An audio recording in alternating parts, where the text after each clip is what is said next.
Assalamualaikum warahmatullahi wabarakatuh. Perkenalkan, nama saya Henki, NIM 2170231014.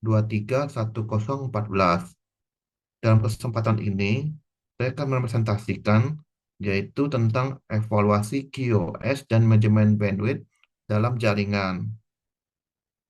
Apa itu QoS dan manajemen bandwidth? QoS, Quality of Service, adalah serangkaian mekanisme yang digunakan dalam jaringan untuk memastikan kinerja terbaik bagi aplikasi tertentu dengan mengatur prioritas traffic data. Sedangkan manajemen bandwidth adalah proses mengatur dan mengalokasikan kapasitas transfer data itu bandwidth untuk memastikan jaringan berjalan efisien, adil, dan sesuai kebutuhan. Mengapa QoS itu penting?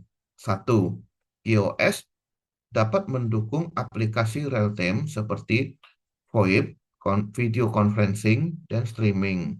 Dua, QoS mengurangi masalah seperti latensi tinggi, jitter, dan paket loss yang dapat mengganggu pengalaman pengguna. Tiga, QoS memastikan bahwa aplikasi atau layanan dengan prioritas tinggi mendapatkan bandwidth yang cukup. 4.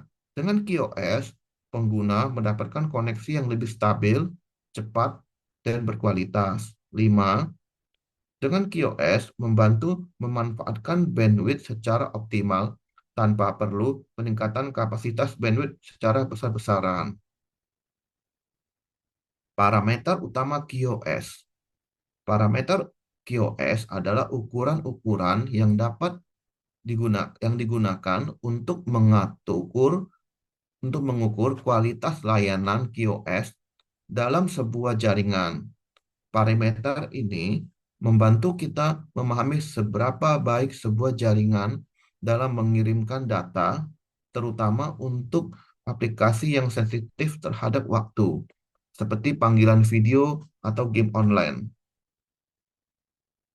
Fungsi dari parameter QoS.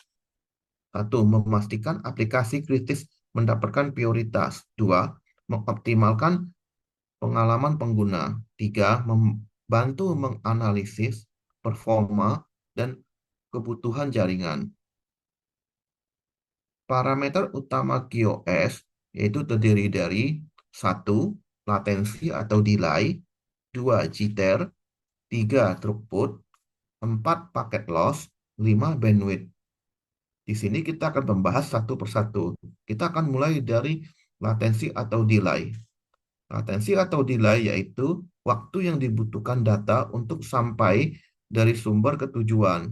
Di sini, latensi rendah sangat penting untuk aplikasi real-time seperti VoIP dan gaming. Latensi yang tinggi dapat menyebabkan suara putus-putus pada panggilan suara dan video yang buram. Dua, jitter.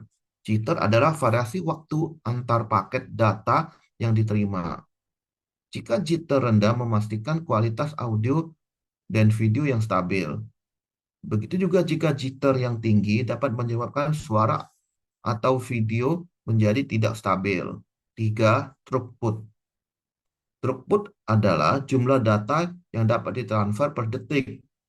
Jika throughput tinggi, pastikan kecepatan akses yang optimal. Dan begitu juga jika throughput rendah, dapat menyebabkan aplikasi berjalan sangat lambat.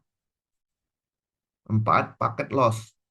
Paket loss itu persentase paket data yang hilang selama transmisi atau pengiriman data. Dan jika paket loss yang rendah, itu sangat penting untuk menjaga kualitas koneksi.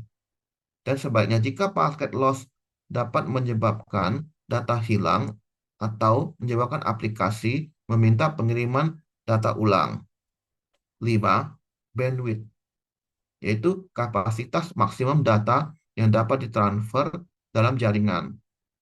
Pengolahan bandwidth memastikan distribusi yang adil untuk semua pengguna.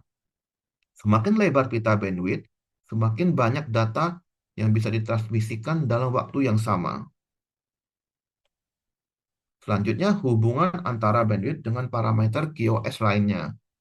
Semakin besar bandwidth, umumnya delay atau latensi akan semakin kecil. Ini karena paket data tidak perlu mengantri terlalu lama untuk dikirimkan. Sebaliknya, bandwidth yang cukup dapat membantu mengurangi jitter.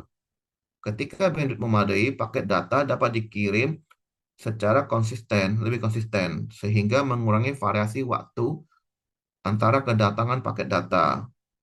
Dan bandwidth yang cukup dapat mengurangi kemungkinan terjadinya paket loss. Ketika jaringan tidak terlalu padat, paket data memiliki peluang lebih besar untuk sampai ke tujuan tanpa hilang. Selanjutnya, teknik manajemen bandwidth, yaitu terdiri dari satu, alokasi bandwidth statistis, yaitu membagi bandwidth secara tetap untuk setiap pengguna atau perangkat. Dua, alokasi bandwidth dinamis, yaitu membagi bandwidth secara real time berdasarkan kebutuhan setiap pengguna.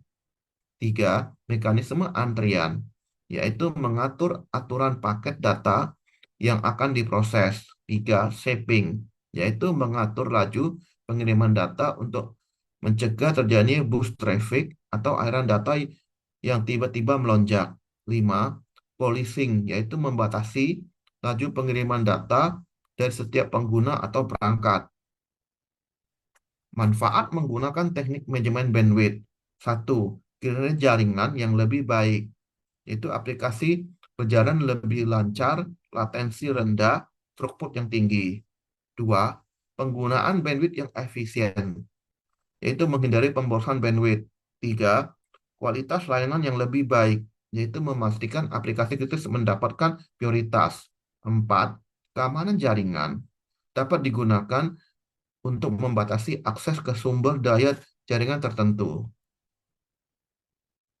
Selanjutnya, penerapan QoS dalam jaringan.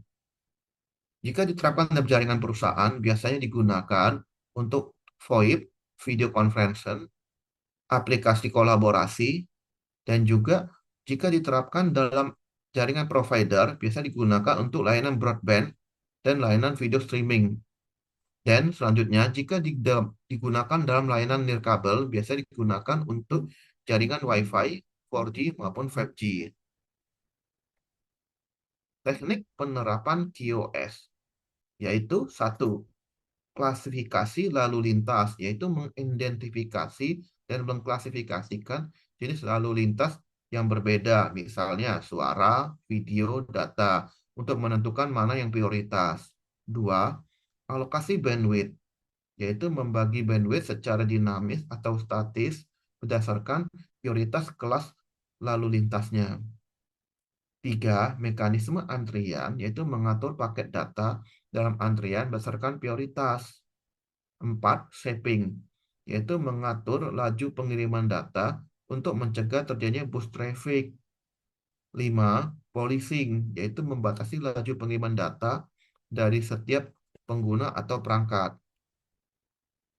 Selanjutnya kita ada sebuah studi kasus, yaitu meningkatkan kualitas video streaming. Di sini ada masalah, itu video streaming sering mengalami buffering dan kualitas gambar yang buruk. Solusinya kita menggunakan penerapan QoS untuk memberikan prioritas pada kualitas video. Hasilnya, kualitas video menjadi sangat baik dan pengurangan buffering pada video. Berikut gambar grafik perbandingannya sebelum dan sesudah penerapan QoS. Di sini, sebelum penerapan QoS, itu latensinya sekitar 140 milisecond. Setelah diterapkan QoS, maka latensinya hanya sekitar 50 milisecond. Begitu juga buffering. Sebelumnya, itu ada buffering sekitar 10 milisecond. Setelah ditetapkan QoS, buffering jadi hilang.